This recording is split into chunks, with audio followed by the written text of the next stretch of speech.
Yeah. All right, let's talk about some tech. AMD announced their Ryzen 7000 Non-X and Ryzen 7000 X3D chips at CES. They made a lot of noise about these, and they're pretty exciting.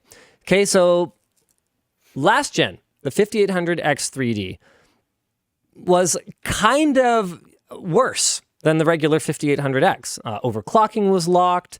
It was clear that AMD had some challenges. They had to get the voltages dialed in perfectly for this thing.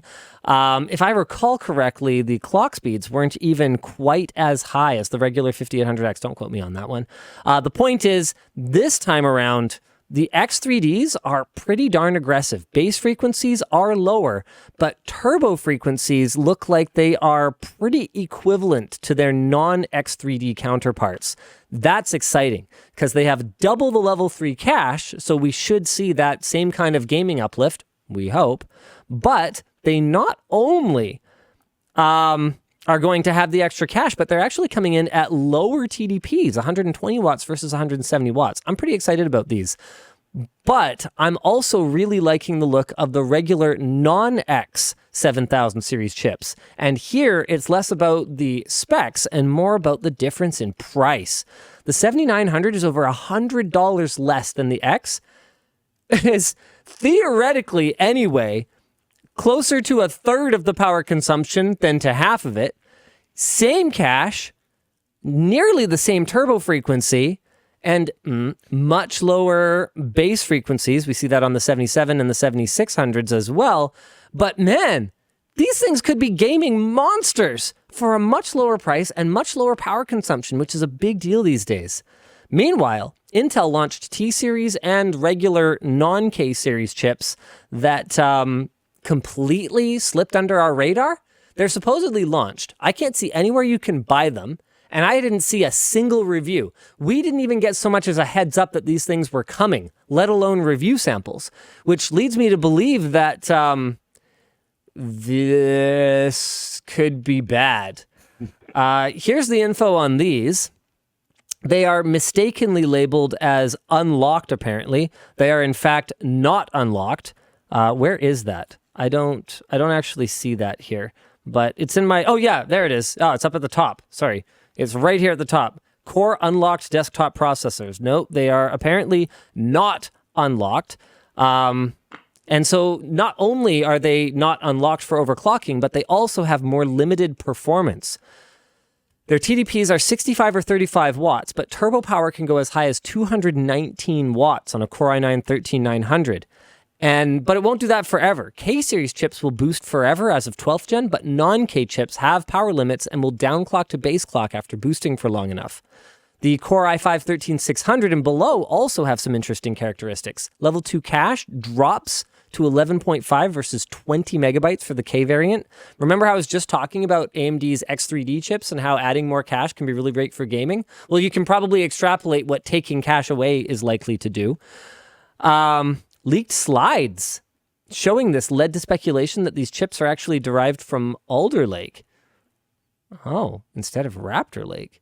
Interesting. I doubt that. I doubt that. There are some improvements over 12th gen. So the i5s have more E-cores apparently. Okay, so that's cool. Yeah, no, okay. Anthony wrote in here that they did not seed review samples at all. So, okay. But at least, hey, you get... Oh, Newegg has them now. Let's see. Are they actually in stock? Can I buy one? Yes, I can. And you get a free Intel screwdriver with purchase. What? Intel's competing with me now? I was just going to say. What's going on here, Whoa. Intel? Where's the screwdriver? What's it look like? Whoa. Is it ratcheting?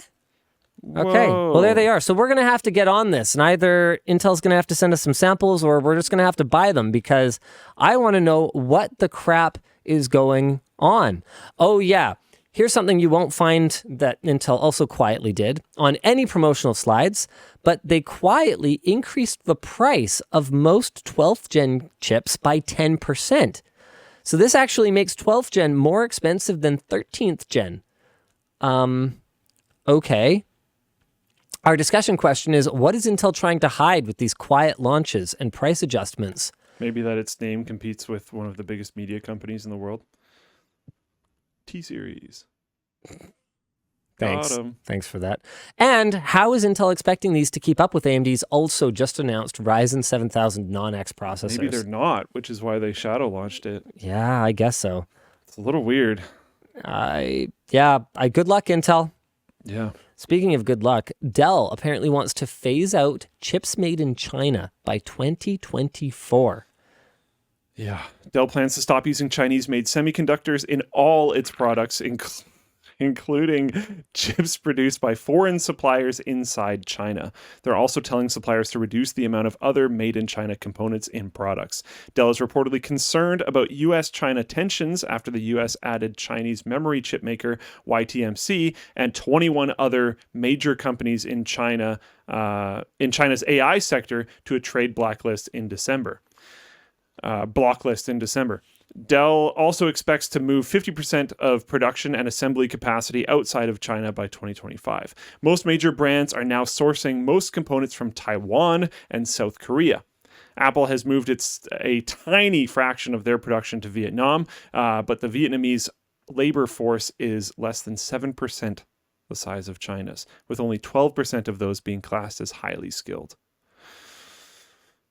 Interesting moves. This might China's creating a lot of their own problems right now, but they're also, I also kind of feel for the companies there. A lot of this has nothing to do with them. Like, this is a tough situation all around. Speaking of China, by the way, I did get some details wrong on the situation with the Michaels.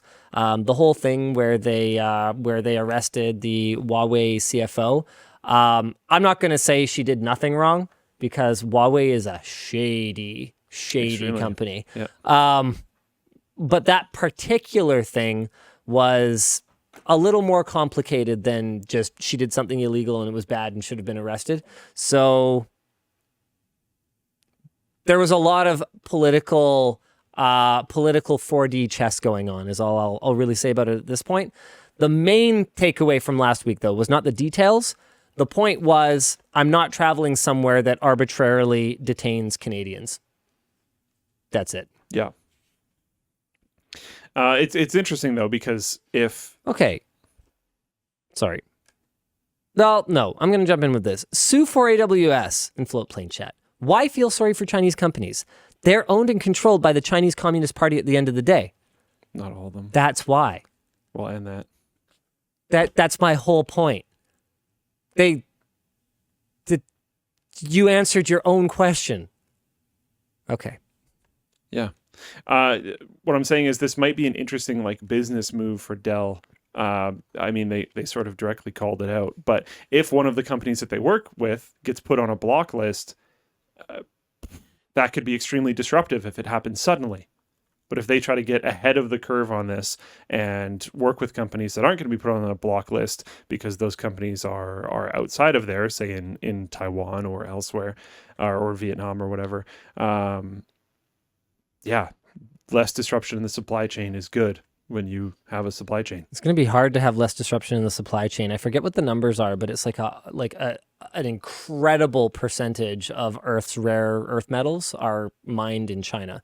Like, there is no semiconductor industry as we know it. In places where China runs the mining. Yeah, that's a whole other thing. Yeah. Yeah. Ooh.